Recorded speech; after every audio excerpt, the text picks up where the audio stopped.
Welcome to another edition of Influence, the global podcast that shines a spotlight on the influencer marketing industry.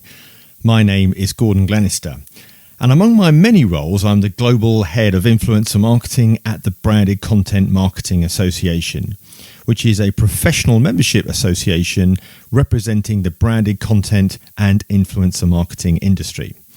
But I'm also a keynote speaker and consultant in the sector and soon to be published author on influencer marketing strategy. Now, in this podcast series, you're going to hear from me interview all sorts of people from the world of influencer marketing. But before we start, please don't forget to subscribe to this podcast series just to make sure that you don't miss a future episode.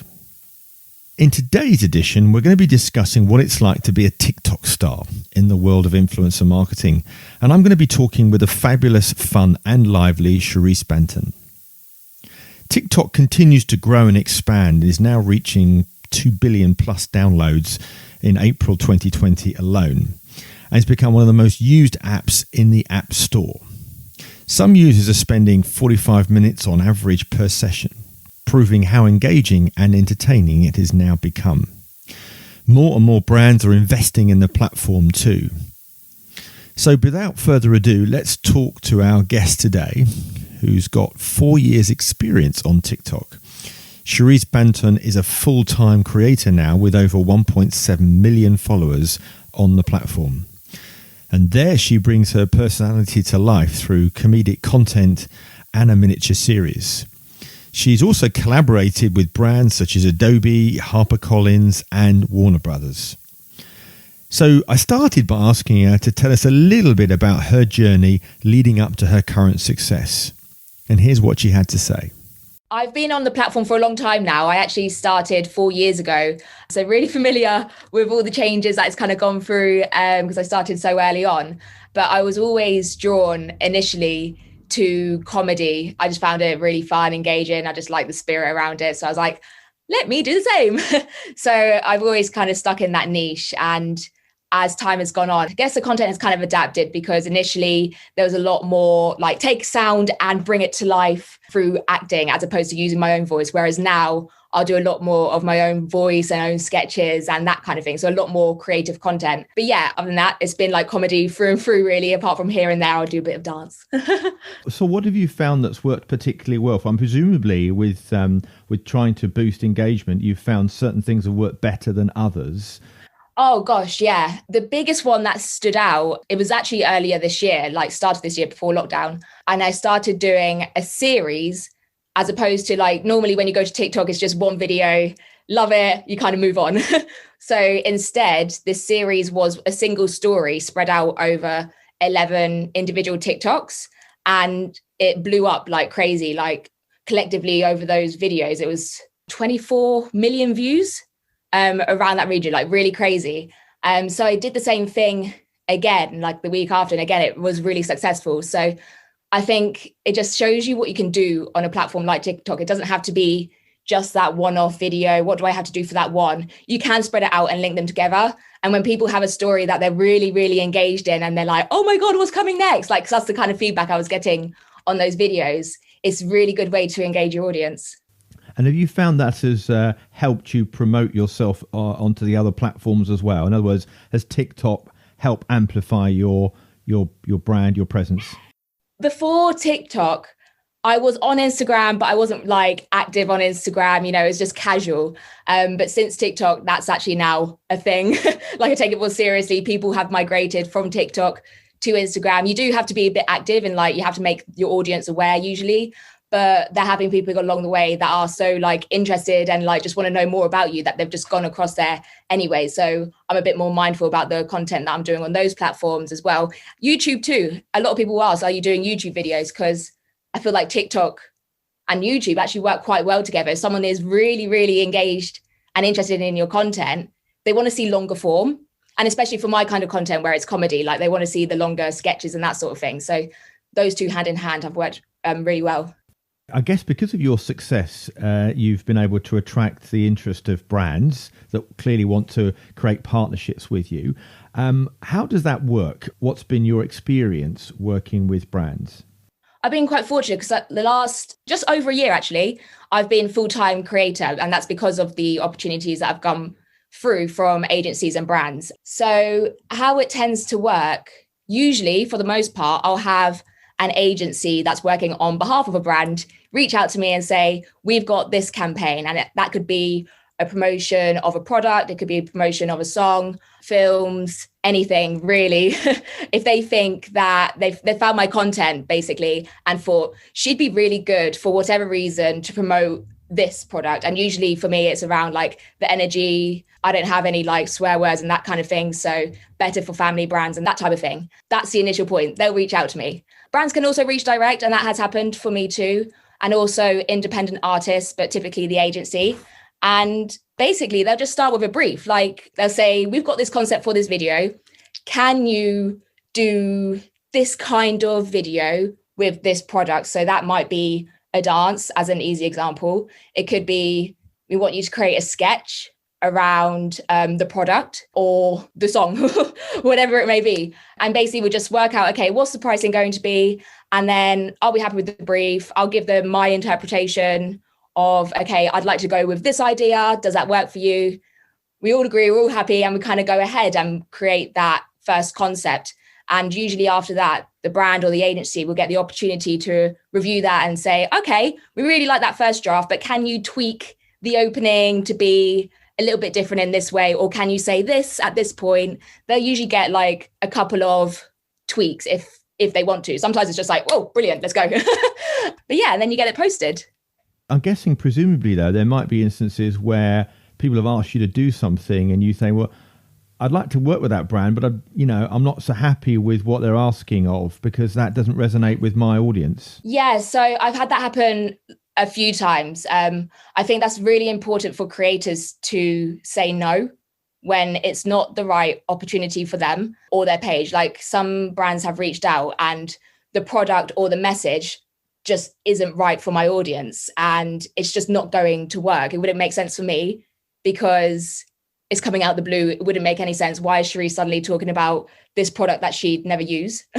It just wouldn't make sense. And you wouldn't get anything out of that for either myself or the brand. So you have to be able to say no. And also there have been briefs along the way where they've got an idea of how to present their message, which really isn't the best way to do it on TikTok because it would stand out as an ad. Like that has been the pitfall with some of the briefs. And I've had to say, look, I'm happy to work with you, but we'd need to tweak it in this way and that way because you telling me to talk about go to .com in the video is going to just stand out like a sore thumb and it's not natural to TikTok. Like if you want it to be successful, it has to be a native video to TikTok. So yeah, that's the best way to get success and not have it stick out to my audience like, what the hell is this?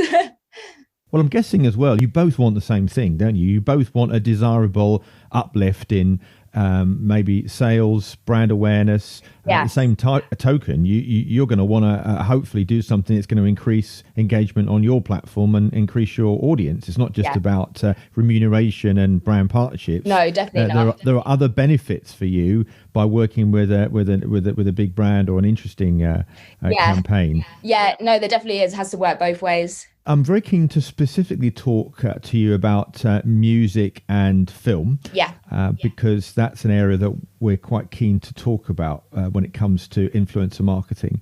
Have you got maybe one or two campaigns that you can talk about and what you did and what sort of results you had from them? Yeah, sure. I'd say like ever since I've started working with brands, the most frequent campaigns I've had are working through music. Because obviously TikTok is so sound driven and is such a big proponent when it comes to what's going to trend on the radio, on Spotify and all that kind of thing. It's like music central. So those kind of campaigns are really common. So in those kind of scenarios, like I've worked with different brands, could be Universal and their kind of music. Obviously others come through the agencies. I don't always know what the brand is because I'll just be given like the song and that sort of thing. And usually, again, like before, they'll give me a challenge or a brief, say, can you create this to this song?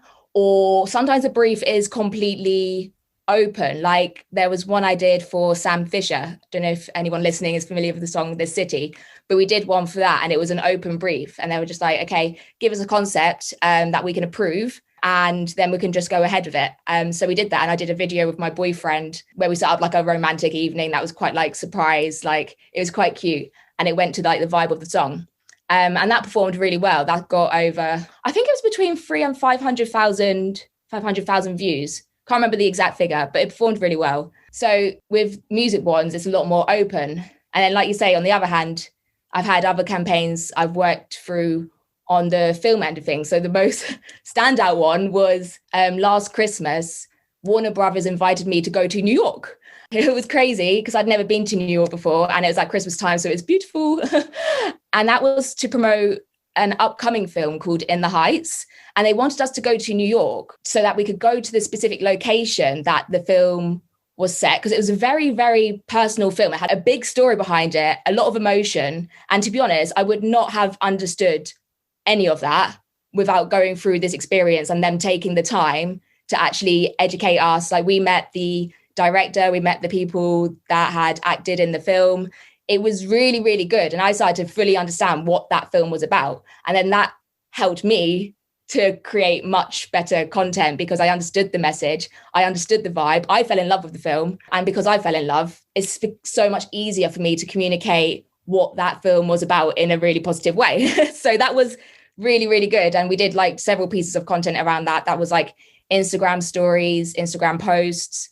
We did TikTok videos as well. So some of the cast. So there's a whole mix of content that came with that. And I think just having that story and understanding really, really helped to create a more successful campaign and much more convincing and enjoyable as well for the audience.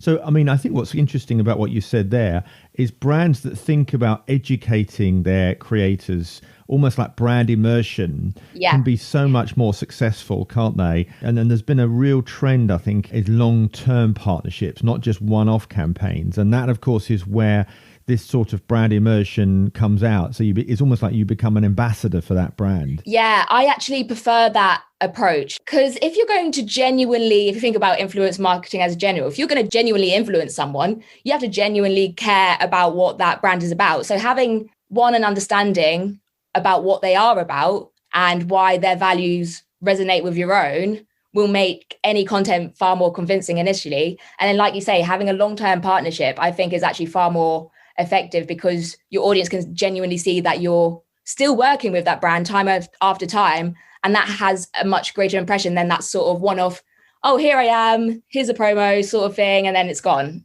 I think having that deeper relationship is far more effective for the audience. What about some aspiring TikTokers that haven't got quite the audience that you have? No doubt you're speaking to loads of people that haven't got quite the same audience that you have. What would some of your tips be for them about how to get more engaging content and how to increase follower base? Yeah, so I definitely say to experiment because I think with TikTok, especially, I keep referring to TikTok because obviously it's my main platform, but especially on there, you can fall into the tendency of just wanting to sort of copy others because it's obviously very trend based and you don't have to be that. You can, if you are going to do the trends, add your own stamp on it. I would definitely say that, but don't feel so restricted like, oh, do I have to do a dance or, oh, do I have to do this kind of content because that's a kind of challenge that's trending? Like you don't, you can do your completely own thing. And I think TikTok's one of those places that's very open to new content, as long as it comes from a place that is real and true to you. That's probably the biggest differentiator about TikTok and why it was so successful, because it was the first platform in a while, it felt, that allowed people to just completely be themselves, stripped back, not this polished version me, like they want real you. So any moments that you have that you value, enjoy, care about, whether that's your product or something personal, go with those moments and create content around it. And obviously ideally within a niche, but there are people that do very well creating a personality with, this is my page about me. So you show your different interests. So it's up to you what route you go, but definitely come from a place that's honest. Totally agree with you. Just you mentioned niche. Now, niche is a really powerful word when it comes to influencer marketing, because I think there's so many content creators out there, all clamoring for the same sort of audience, particularly when it comes to fashion and beauty. I mean, is one in area in particular. Comedy has grown hugely, but I'm guessing even within comedy there are niches. Yes, I would say so. I mean, there's different ways, I guess, you can go about it, because initially you might not even be an individual. You might be a brand, for one. You might be a couple account. Like me and my partner Bruce have just started a joint account, so it might not be you individually. And plus, that type of humor can be very different. Like, I think a really good example of comedy on TikTok is The House That Nobody Asked For. Their content is really creative. They've kind of got that, I don't know how you describe it, but it's like reality, but obviously their situations are sort of acted out and scripted, but they make it and present it as if it's real. So there's that kind of comedy. Whereas on the other hand, there's my kind of content, which is very sketch based. So mine is from the start, like, it's not real, but it's so exaggerated, like, it's got that kind of humor. So yeah, there's definitely different niches within that. And I think once you've got something that has performed well, that kind of format tends to perform well again afterwards. So if you do have, and this is like in any situation, if you do have a video that performs really well on the platform, definitely repeat that format. Not necessarily obviously that same exact concept, but twist on that, because that's what's going to resonate with your audience and likely to perform better again. Who do you really admire most, though, when it comes to influencer marketing? What are some of the content creators that you think are really nailing it? There's probably a few, but like my first and main probably like idol is someone named Liza Koshy, and she was YouTuber. She came onto TikTok and she's not really active there so much anymore. She's really successful now, but she's always been someone I've really looked up to. I really like her vibe, her content, like everything, and the way she puts out her messages, because she does a lot about like encouraging people to vote and that kind of thing, but she does it all in a way that fits her personality, and I really admire that about her. So she's always been someone to look up to. There's a guy named Thomas Sanders. I really enjoy his content. He's just really creative with the kind of comedy stories that he puts together. So there's a lot of people that I can pull inspiration from.